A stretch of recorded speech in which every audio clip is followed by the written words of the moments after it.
16-inch oscillating 3-speed wall fan from 2010. Not sure what the model number is. I'll probably do some research and provide the model number in the title and in the description down below. Now, this is something I bought from a yard sale on Mother's Day. I was heading somewhere to get a gift from my mother, and I checked out this one yard sale.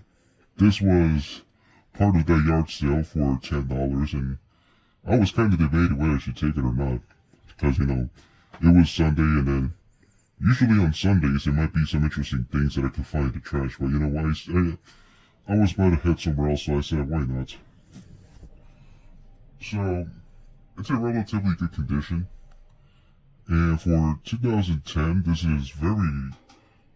fan is very good quality, because, you know, 10 years prior, this fan was actually one of the cheapest fans to come out before the mid-2000s, when even more cheaper fans started coming out, such as the Comfort Zone and other brands. But yeah, this one is decent. The grills are actually very sturdy on this. They don't flex or anything. The blade is quite smaller in size, but either ways, it does blow a good amount of breeze. This fan is pretty much one of those bootleg Duracrafts that this one company made. I think it was Guangxing. And they made a bunch of other brands, such as the Arctic Wind, Windstream, some of the Breeze-In fans, some of the Cool Breeze fans, and WeatherWorks for sure. I think WeatherWorks was the first one to, the first of those bootleg Duracrafts to be made in the late 90s. But yeah. Well, you know, these are cheaply made fans, of course. Has a handle in the back, which is relatively thin. Your bootleg Duracraft motor cover, this is actually based on those, the stand fans. They didn't use the motor cover meant for the table fans or the remote control stand fans. But this is what they use. They don't use the square push button control. The total side fan actually does, which is strange. I switched it out because, you know, the original one was quite iffy. Now, this fan went through a lot of work, and you probably could tell from that guard knot that is black in color. I swapped the motor shells. That's the first thing I did. Well, actually, no. The first thing I did was swap that neck bracket. The original one was cracking up from that portion in there, so I had to remove it. And also, the original gearbox, despite it being made of metal, it was having a ton of issues. The fan was stuck in this one position, and it probably also had to do with the size of the oscillator rod itself. It originally had its pull cord, but it broke off, so, I mean, it's just switch control at this point. And, you know, unlike last screw, you could actually twist this back and forth with a lot of ease, too. You don't really have to, you know, force it backwards. And it's pretty much in mate position, too. Now, this is the base use for it, and this is pretty much reminiscent to the table fans that they had back in the early 2000s, which was discontinued at this point in time. And of course, to show you that is the Uniqueware badge. Now, I'm very familiar with this badge because I actually had a twin window fan back in the day. This was 2012 when I bought it. And it was probably one of the, it was not a bad fan, but I kind of didn't like it because of the performance. This one though is quite a lot, I would say it's a lot better. Even though of course it's a quite cheap fan, but either way, so let's start with high speed.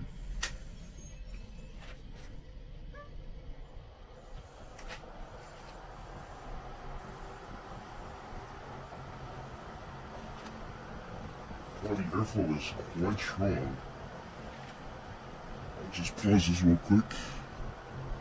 Alright, I'm back. Here with the airflow tester. And, you know, despite it not being very strong, like the older products, this is actually relatively decent for 2010, because, you know, at this point in time, the only good wall fan was probably the 3016 made by Vasco, despite the whole balance issues with their blades. Yeah, this one is probably like the best alternative available, because I don't think there were many wall fan alternatives. Unless we're talking about the Hurricane models made by Medea. Or I'm not sure, I don't know what other fan. Because at this point Comfort Zone was making cheap fans, of course. And the balance is actually relatively decent. Yeah.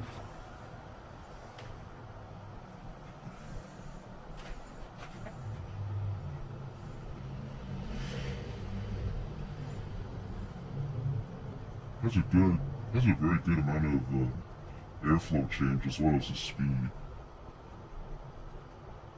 And it is relatively quiet too. No.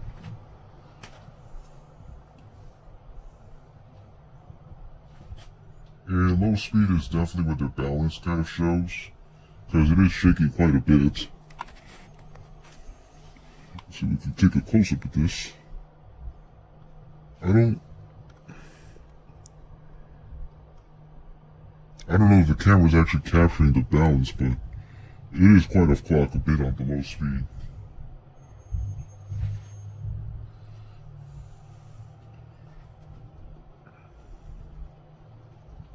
Now, another thing, the Comfort Zone, the family of the Comfort Zone is actually a slight bit thinner than this one. This one's a bit thicker. So it's kind of strange how, both of these fans, they have the same blade set, but they're made very differently.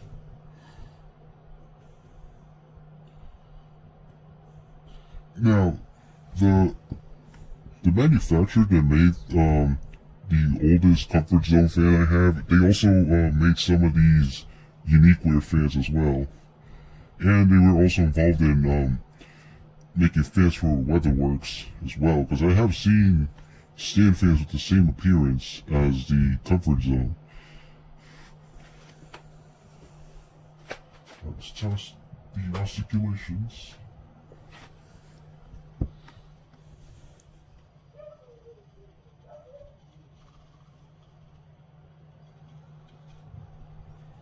Yeah, this gearbox is actually a lot better compared to the original one it had, because the original one, as I said, it had a bunch of issues with it, and it was driving me nuts.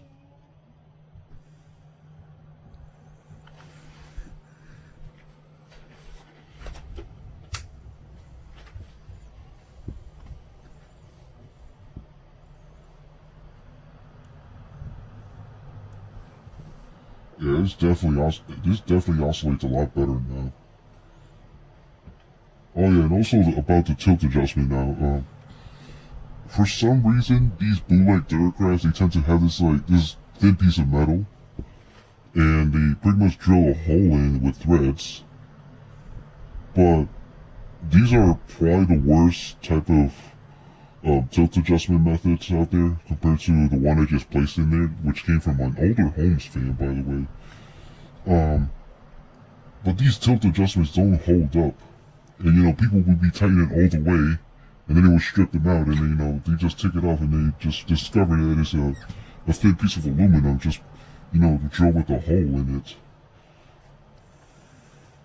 So I pretty much took it off, and now the tilt adjustment is actually a lot better now. It actually stays in place.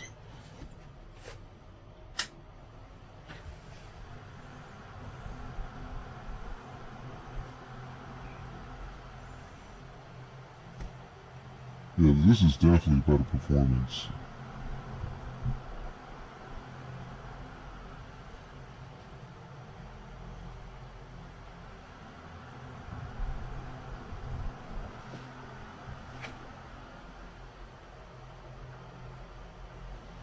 I'm gonna shut this off now. And let's see the spin down timing.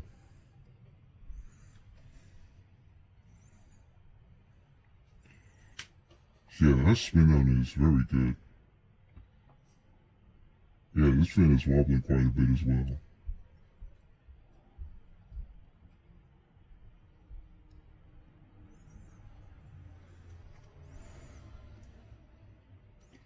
Well, yeah, there you have it. That is the Uniqueware 16-inch oscillating 3-speed wall fan from 2010.